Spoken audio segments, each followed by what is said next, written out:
YouTube. I want to do a video on winding a secondary coil for any beginners who are just getting into coiling for the first time.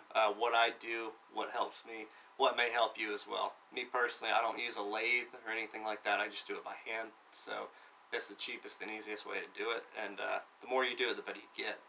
So what I usually do to start out is get a flat vise. I get this from Harbor Freight for like 25 bucks. They're easy to come by.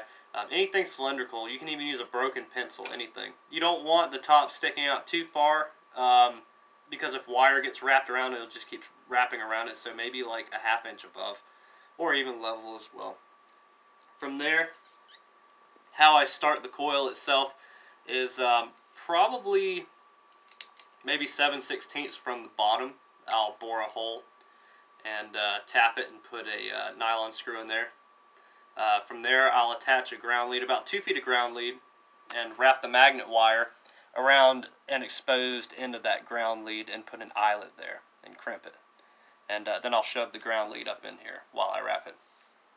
Right here on the secondary, there's about a ½ inch, and I put a little bit of lead right there to wrap it around, basically until it gets to the start of the secondary windings. And from there, what I do is I'll hold the coil form just like this with my left hand and use my right hand with the wire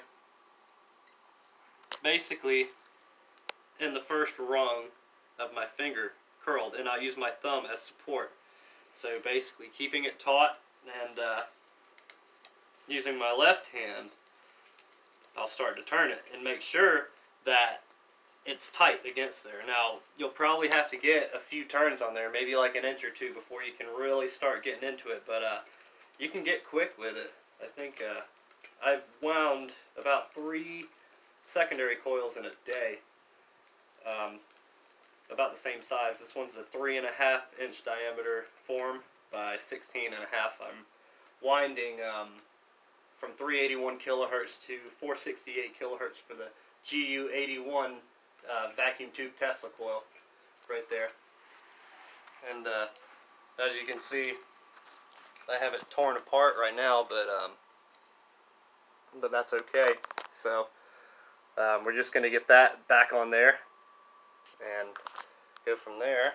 So I think I have about maybe 4 more inches of winding, 4½, and then this will be done. So I'd like to hear in the comments how you guys wind your secondaries, and if you have any questions, comments, or concerns for me, I'd be glad to hear them and answer them. So have a great night.